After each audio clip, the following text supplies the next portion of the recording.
খেতা দই নাই। আপনি মানুষ হবেন না, গাঞ্জা করবেন না, জানোয়ার হবেন, এটা মা জানতো না। মার 5টা পোলা, 5টা পোলার এই মা জীবন বাজি রেখে দুনিয়ায় আনছে। কথা কর না কেন? আর মায়ের প্রথম সন্তানের যে কষ্ট,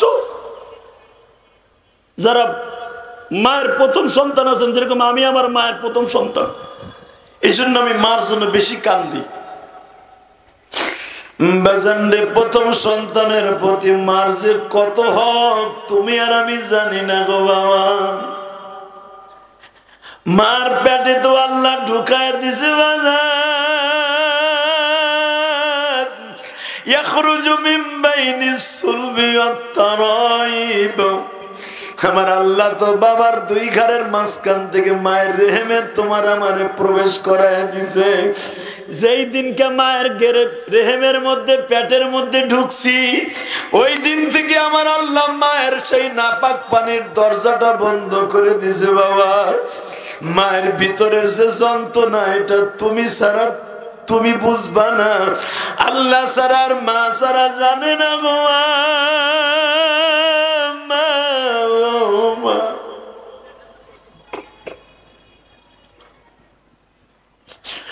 9-10টা মাস মা কত কষ্ট করছে তুমি জানো না। সন্তান প্রথম প্রসব করার আগে বাজান মা জানে না কেমনে সন্তান দুনিয়ায় আসবে। মা লজ্জায় লজ্জায় শাশুড়ির কাছেও কয় না, আব্বার কাছেও কয় না, মার কাছেও বলে না কেমনে কি হবে, মা কিছুই জানে না। আমার আল্লাহ বলে দুনিয়ার মানুষ রে,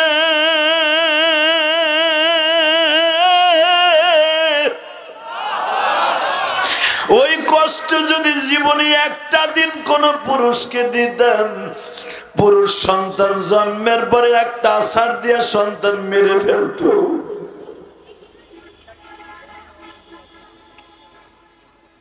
তোমাকে আমাকে যদি বাচ্চা হইতো, দুনিয়া আসার 1 ঘন্টা পরে মেরে ফেলাইতাম আছাড় দিয়ে। তুই এত যন্ত্রণা দিছিলি কে তাই ক? হাসবি না কপাল পোড়া? তোর মার দিক তাকায় এখন কানবি, মার হক কি দিয়ে আদায় করবি তাই চিন্তা কর। স্কুলে আহস, মারে কয়ে দিস ওর আব্বাই বিদেশ থেকে টাকা বাড়াইলে মোটরসাইকেল কিনে দিবে না, স্কুল কলেজে পড়ুক না। তোর মা কানের দুল বিক্রি করে তোর মোটরসাইকেল কিনে দেয়, তোর বাবা সুদের টাকা আইনা তোর বাইক কিনে দেয়। তুই কি একবারও ভাবছস ওই বাইকের টাকাটা কিনতে তোর বাবার কত কষ্ট হয়েছে? সেদিন বুঝবি যেদিন তুই বাবা হবি। কথা বলেন না কেন? যুবক ব মুখে ঠুসি দেখার আইরিস কেতিমের মতো, আর নেটা দিয়ে ব জুতাটা খোল।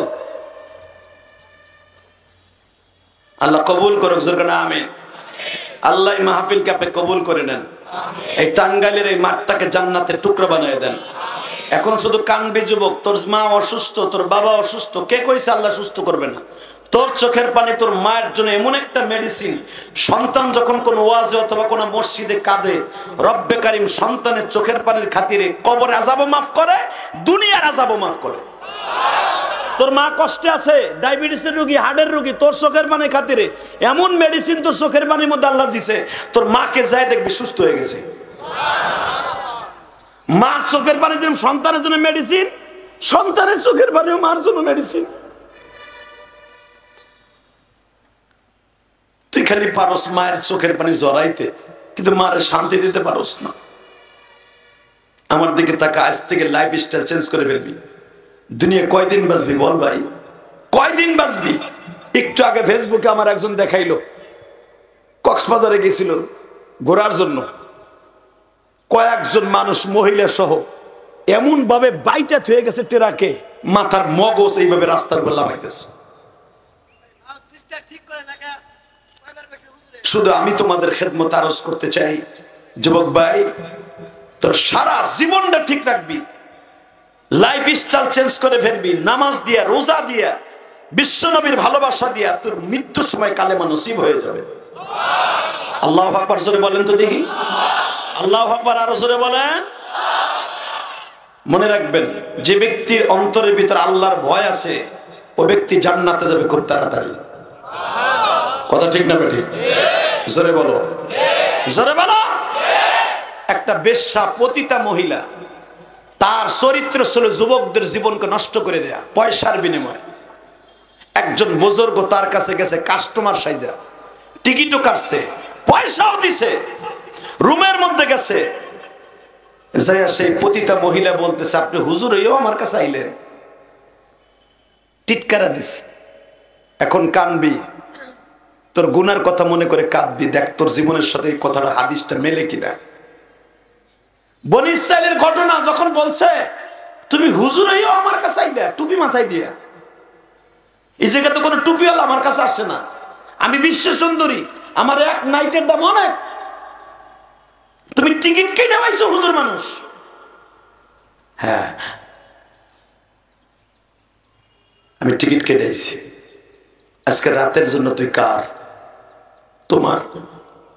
আমি যা বলবো তাই করতে হবে, করবি তো? হ্যাঁ, তুমি যা বলবে আমি তাই করবো, তোমার খেদমত আমি নিয়ে যেত, ঠিক আছে? আমি এখন লেফটিনে যাচ্ছি, তুই গামছা নিয়ে দাঁড়ায় থাক। পর্দার সহিত আল্লাহর ওলি বাথরুমে ঢুকছে, পতিতার হাত থেকে গামছাটা নিছে, নিয়ে বলে, তোর বাসায় কি জায়নামাজ আছে? বেড়া আইসে আকাম করতে, আবার জায়নামাজ বিশ্রে, তোর বুজুর্গ গিরি, কত বুজুর্গ আমার রুমে আয়। ইল্লা মান তাবা ওয়া আমানা ওয়া আমিলা আমালান সালিহান ফাউলাইকা ইউবাদদিলুল্লাহু সাইয়্যাতিহিম হাসানাত ওয়া কানাল্লাহু গফুরার রহিম।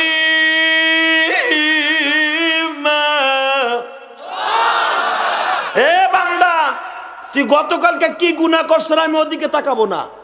আমি তোর দেশে শেখ হাসিনা, খালেদা না। 40 বছর আগে কি করছ ওই দিকে ফাঁসি দেব।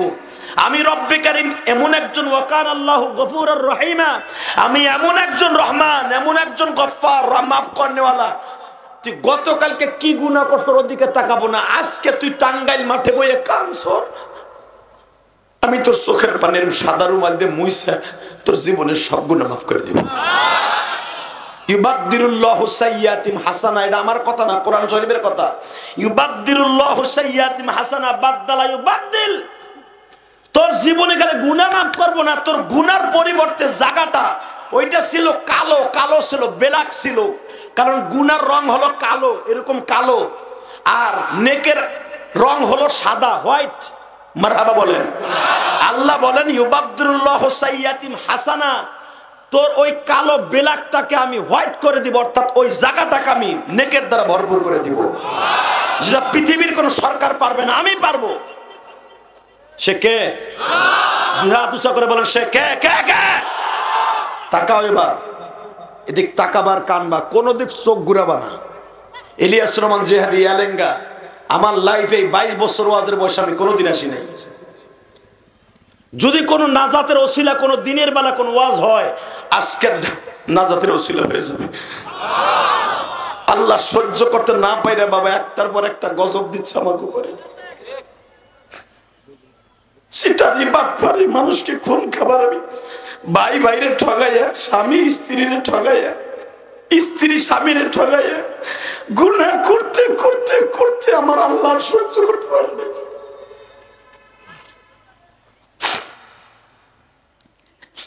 বাজানরে আমার দিকে তাকান। ওই পতিতা মহিলা বলে, তুমি জায়নামাজ দিয়ে কি করবে? কয়, আমি এখন ওই ইশারের নামাজটা পড়ি নাই, দে জায়নামাজ পড়িয়া বাবা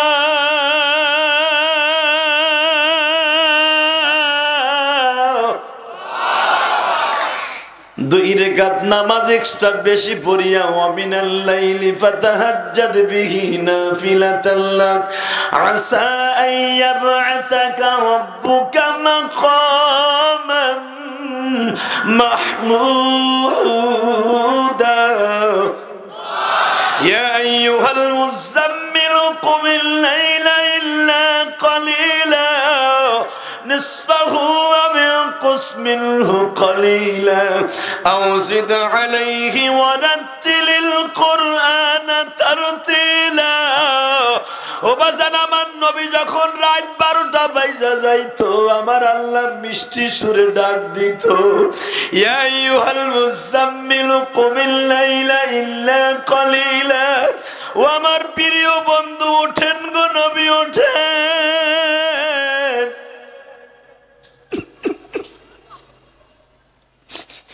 নিসফাহু আও ইনকুস মিনহু কলিলা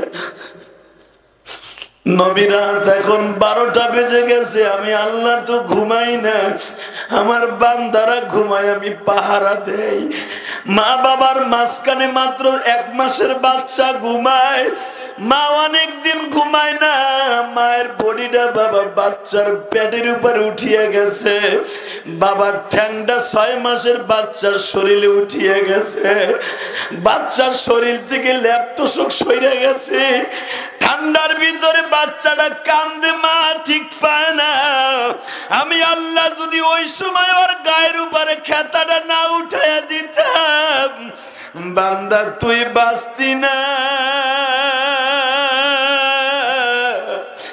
আমি আল্লাহ বয়া বয়া তোরে রাত্রে পাহারা দেই ও আমার টাঙ্গালের বাইরা আলেঙ্গার বাইরা এখন আমার মাওলার 2 ফোঁটা পানি দিয়া দেখায়া দাও মালিক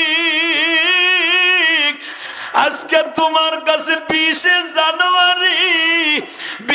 জানুয়ারি যোহরের নামাজের পরে তোমার কাছে জীবনের সর্বময় ক্ষমতা ভাবিয়া আল্লাহ জীবনের সব গুনাহগুলো এক জায়গায় করিয়া এত বড় বিশাল প্যান্ডেলের ভিতরে বসিয়া আমরা মহিলা পুরুষ তোমার কাছে তওবা করছি আল্লাহ তুমি মাফ না করলে কার কাছে যাইয়া দাঁড়াবো বাজান আমার নবী শিখায় দিছে বান্দার চোখ দিয়া যখন লেবুর রসের মতো পানি গলা গড়ায় গড়ায় পরে আমার আল্লাহ সহ্য করতে পারে না আমার আল্লাহ বুকের মধ্যে টান দিয়া ধরিয়া বলে বান্দারে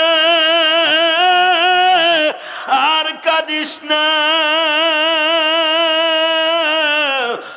আমি আল্লাহ তোর জীবনের সব গুনাহ মাফ করে দিছি